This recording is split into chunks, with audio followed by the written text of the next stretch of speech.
Dan Bapak Yasin ini memiliki moto urip kui kudu urup.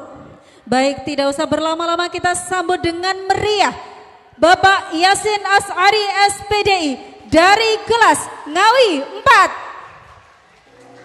4. Baik Bapak Ibu, tanpa berlama-lama mari kita berikan kesempatan untuk narasumber yang pertama untuk berbagi praktik baik. Dan untuk narasumber pertama nanti adalah Bapak Yasin As'ari SPDI yang akan menyampaikan praktik baiknya tentang penguatan keterampilan wudhu dengan pendekatan mendalam yang memuliakan siswa di SDN Gendeng 3. Seperti apakah wudhunya pakai nyanyi atau bagaimana? Kita saksikan. Kepada Bapak Yasin As'ari SPDI kami persilakan.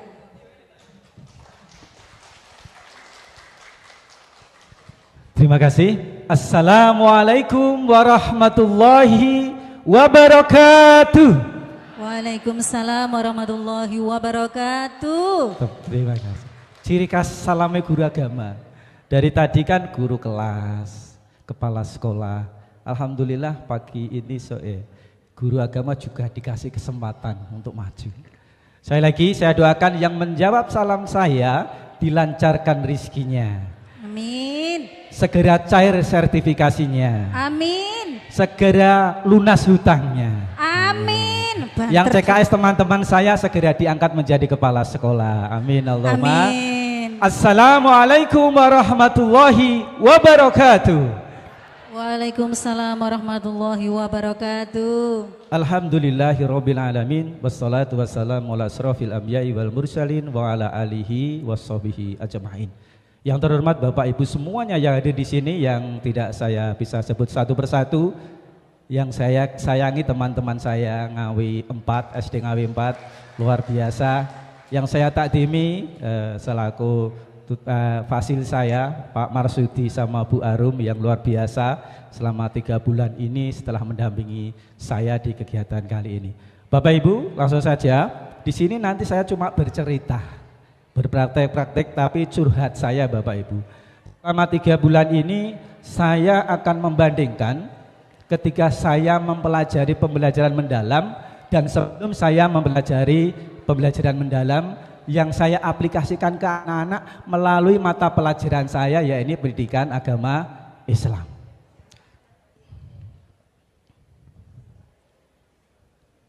Kurang. Ini muhasabah diri kita. Maaf ya.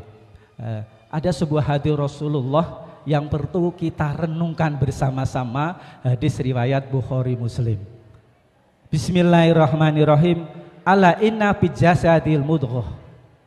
Idza sholahat sholakat jasad kulluhu wa idza fasadat fasadat jasad kulluhu. Alla wahiyya al-qalbu.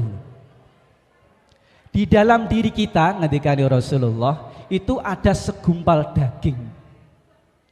Apabila segumpal daging ini bagus Bapak Ibu, maka semua yang ada di dalam tubuh kita akan juga menjadi bagus.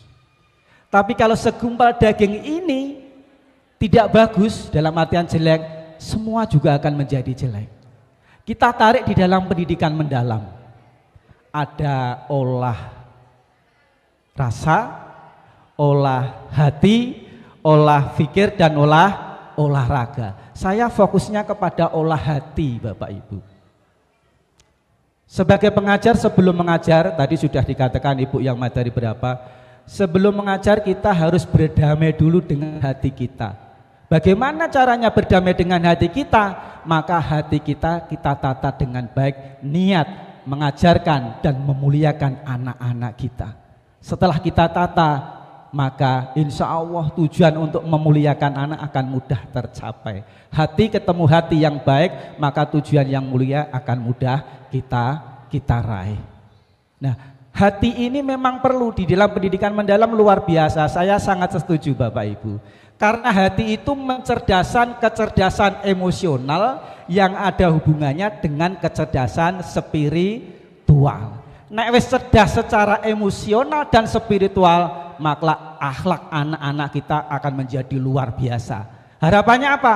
Engko nek wis dadi pejabat, bukan pejabat yang korupsi.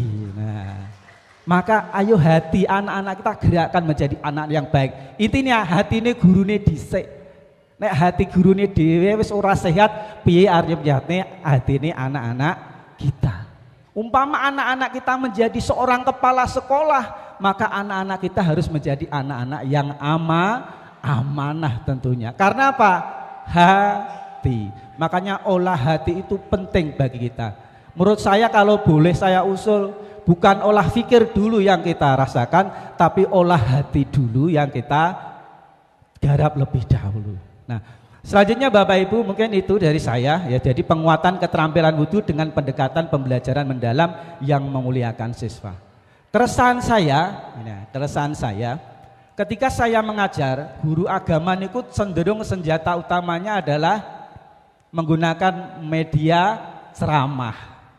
Karena nek teng dalam kan sing khotbah, sing kultum, pengisi pengajian, akhirnya di sekolah juga terbawa. Yang paling dominan ini adalah menggunakan metode ceramah. Apa yang terjadi? Anak-anak niku mboten semakin paham, tapi jenuh yang terjadi. Nggih napa mboten?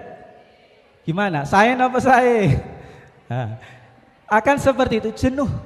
Dengan pembelajaran mendalam ini ada banyak ilmu Bapak Ibu. Nggih. Ternyata ini situasinya, dengan metode ceramah saja itu dominan satu arah yang menempatkan siswa hanya sebagai objek pasif tok. Dia saya ajari wudhu, ini satu trik wudhu saja, hanya benar ketika ada gurunya saja. Syarat rukunnya wudhu dia hafal Bapak Ibu. Tapi engko nek genek gurune wudhune asal-asalan saja. Karena apa? Hanya tataran kognitif yang dia kuasai. Satu contoh, kemarin saya cerita ke teman-teman saya. Hari Jumat anak-anak saya itu kelas 3 sampai kelas 6 semuanya saya ajak Jumatan. Semua di SD Geneng 3. Apa yang terjadi? Saya ada di belakang agak terlambat. Nah, ketika wudhu ada bapak-bapak yang memarahi. Saya malah suka. Wudhumu kok sakarepe dhewe, apa ora diulang karo guru agamamu? Loh, pukulan telak bagi saya. Padahal anak itu secara kognitif pintar, anak kelas 5, saya ingat itu. Nah, ternyata saya harus bermuhasabah diri. Apa salah saya? Ketika ada anak yang salah, ada satu kunci. Jangan menyalahkan anak kita, tapi salahkan diri sendiri agar anak bisa menjadi lebih baik. Nah, akhirnya di pembelajaran mendalam ini saya mempunyai anggapan. Saya harus bisa merubah mindset pemikiran saya. Bahwasanya guru adalah bukan satu-satunya sumber ilmu bagi anak. Tapi guru adalah sebagai fasilitator bagi anak. Guru bukan hanya speaker bagi anak, tapi guru harus hanya sekedar mendampingi dan memfasilitasi agar anak-anak kita menjadi anak-anak yang mulia sesuai tujuannya tadi. Nah, ini mengubah mindset itu, bergeser dari fasilitator. Dan kita harus percaya anak pasti mampu, anak kita pasti pintar. Itu yang saya bangkitkan dari sekarang. Nah, akhirnya ada suatu metode pembelajaran yang saya terapkan Bapak Ibu di sini. Saya mencoba menggunakan metode pembelajaran, saya istilahkan dengan detektif wudhu. Dari kata-katanya saja anak-anak ini biar tertarik. Aku jadi detektif. Ini sudah bangga. Dalam artian apa? Saya suruh anak membentuk kelompok. Awasi temanmu yang sedang berwudhu. Catat kesalahannya apa. Lalu nanti dikasih tahu, iki lho sing bener. Ternyata sang detektif sendiri sebelum mengawasi Bapak Ibu, mereka sudah belajar terlebih dahulu. Tanpa kita mengajari, tapi kita cuma kasih kisi-kisi soalnya. Ki centang, engko nek wudunya benar kamu kasih ini. Syarat rukunnya benar kamu cari ini. Bagaimana cara membasuh telapak tangan, bagaimana wajahnya dan lain sebagainya. Itu kita kasih kisi. Ternyata ini bisa efektif Bapak Ibu. 1 menit lagi. 1 menit lagi, alhamdulillah. Nah, hasilnya peningkatan keterlibatan siswa itu ternyata membuat anak-anak kita semakin berpikir kritis. Siswa tidak hanya pasif menerima, tetapi aktif mengidentifikasi. Oke, jadi ya anak-anak itu selain menguasai, tapi dia juga mampu melaksanakan, mampu berkolaborasi satu dengan yang lain. Jadi yang namanya ibadah Bapak Ibu kita tekankan dari sekarang, mudah-mudahan esok harinya menjadi harapan anak yang soleh, solehah bagi kita. Terima kasih Bu atas waktunya. Intinya pembelajaran mimbar mendalam memang luar biasa dan bermakna bagi anak-anak kita. Terima kasih dari saya. Assalamualaikum warahmatullahi wabarakatuh. Waalaikumsalam warahmatullahi wabarakatuh. Terima kasih atas paparan materi dari Bapak Yasin As'ari SPDI. Ternyata Bapak Ibu bukan hanya detektif Conan, ternyata ada juga detektif wudhu ya. Bapak Ibu nanti yang mau bertanya sabar, simpan dulu. Nanti di sesi terakhir ada tanya jawab.